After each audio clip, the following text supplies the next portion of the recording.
Doomsday already शुरू हो चुका है और हमें पता भी नहीं। रुको जरा सोचो, अगर मैं तुम्हें कहूँ कि एवेंजर्स डूम्सडे इन्फिनिटी वॉर और एंड गेम से भी बड़ा होने वाला है, तो आओ आज के वीडियो में हम ब्रेक डाउन करेंगे वो 5 बातें जो रूसो ब्रदर्स ने रिवील कर दी हैं। और भरोसा करो मुझ पर, ये सब सुनकर ना हाइप आसमान तक पहुंच जाएगा। जैसे रूसो ब्रदर्स ने कहा, it's trailer has narrative information, it's all part of large story. मतलब क्या? इसका सिंपल मीनिंग ये है कि डूम्सडे की स्टोरी शायद ऑलरेडी शुरू हो चुकी है ट्रेलर्स के थ्रू। जैसे हमें भी पता है कि इन्फिनिटी वॉर के टाइम मार्केटिंग सिंपल थी, लेकिन यहाँ मार्वल ने मल्टीपल ट्रेलर्स अलग अलग कंट्रीज में रेट करवाए हैं, जैसे ब्राजील, कोरिया और दूसरे भी। और इनसाइडर के हिसाब से 3 न्यू ट्रेलर्स ऑलरेडी रेडी हैं। तो अब सवाल ये है कि क्या ये ट्रेलर सिर्फ हाइप के लिए हैं या फिर वो एक्चुअली स्टोरी का पार्ट हैं। और जैसे पॉसिबिलिटी ये है कि कैंग का एंड भी हमें ट्रेलर के थ्रू ही देखने को मिल सकता है। और ऐसा भी हो सकता है कि न्यू एवेंजर्स ऑलरेडी फॉर्म हो चुके हों थंडरबोल्ट्स के टाइम के बाद, और ऐसा हो सकता है कि ये सब मल्टीवर्स के किस्से ऑफ स्क्रीन हो चुके हों और वो हमें ट्रेलर के थ्रू पता चले। सच में यार, ये मार्केटिंग स्ट्रेटेजी कम्प्लीटली डिफरेंट है। डूम्सडे शायद फिल्म स्टार्ट होने से पहले ही शुरू हो चुकी है। और रूसो ब्रदर्स ने क्लियरली बोला, the movie is very complex. और ऑनेस्टली ये ऑब्वियस है, क्योंकि एक ही मूवी में multiverse, doctor Doom, Steve Rogers return, Loki और थॉर का रीयूनियन, एक्स-मैन, मल्टीपल टीम्स, ये सिंपल फिल्म तो हो ही नहीं सकती। और सबसे बड़ा twist, Robert Donny junior as doctor Doom, और वो टोनी जैसा ही दिखेगा। तो सोचो एवेंजर्स का इमोशनल ट्रॉमा कितना डीप होगा जब उनका बिगेस्ट विलन उनका सबसे प्यारा दोस्त जैसा दिखे। सच में ये सिर्फ एक्शन मूवी नहीं होगी, ये साइकोलॉजिकल वॉर भी होगी। और फिर रूसो ब्रदर्स ने कहा, we want to give characters their own space and highlight moments. सच में ये लाइन सुन के मुझे इन्फिनिटी वॉर का थॉर का एंट्री याद आ गया, लेकिन इस बार हर एक मेजर कैरेक्टर को मिलेगा उनका हीरो मोमेंट। जैसे साइक्लॉप्स को अब जाकर जस्टिस मिलने वाला है, और लोकी और थॉर का रीयूनियन, और वो फाइट करेंगे डॉक्टर डूम से।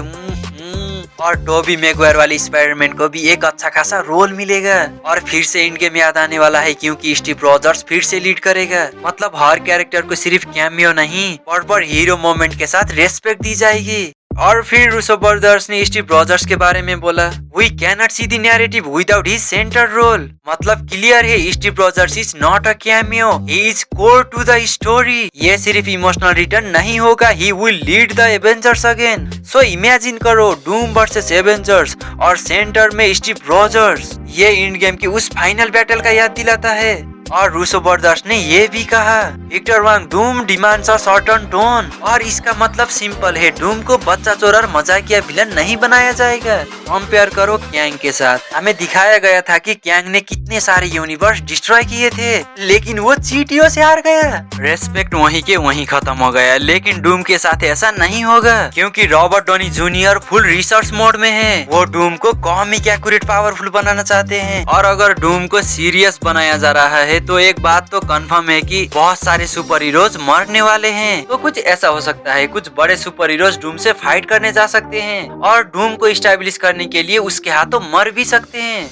और फिर जब क्रिस हेम्सवर्थ से पूछा गया रीयूनियन के बारे में, उन्होंने बोला, इट्स अ यस, नो में भी गुमराह करने की कोशिश। लेकिन उन्होंने ये भी कंफर्म किया कि मूवी काफी ज्यादा इमोशनल और काफी ज्यादा पावरफुल होने वाली है। ऐसा तो होना ही था, क्योंकि थॉर और लोकी का रीयूनियन, थॉर की बेटी का ऐसा होना, मल्टीवर्स केओस। और फिर रूसो ब्रदर्स ने क्लियर बोला, we found a new level of storytelling. जैसे हमें पता है कि ये वही सेम डायरेक्टर है जिन्होंने Avengers infinity war, Avengers end game बनाई थी, तो हमें उन पर ट्रस्ट करना ही होगा। और एक फन फैक्ट, रूसो ब्रदर्स ने पहले ही बोल दिया था कि अगर वो कभी वापस आएंगे तो वो सीक्रेट वॉर्स के लिए आएंगे। और अब वो ऑफिशियली बैक हैं for Avengers doomsday and secret Wars. मतलब ये सब कुछ सालों से प्लान हो रहा था, और जब स्टोरी फाइनली क्रैक हो गया तब वो वापस आ गए। और कुछ रिपोर्ट्स के मुताबिक अगर डूम को पावरफुल दिखाना है तो कुछ सेक्रीफाइस तो होंगे। पॉसिबिलिटी ये है कि major Avengers death, multiverse variant का परमानेंट एंड, और स्टीव रॉजर्स और थॉर का इमोशनल सेक्रीफाइस मोमेंट भी हो सकता है। सच में यार, मैं ये सब के लिए तैयार ही नहीं हूँ, लेकिन क्या करे,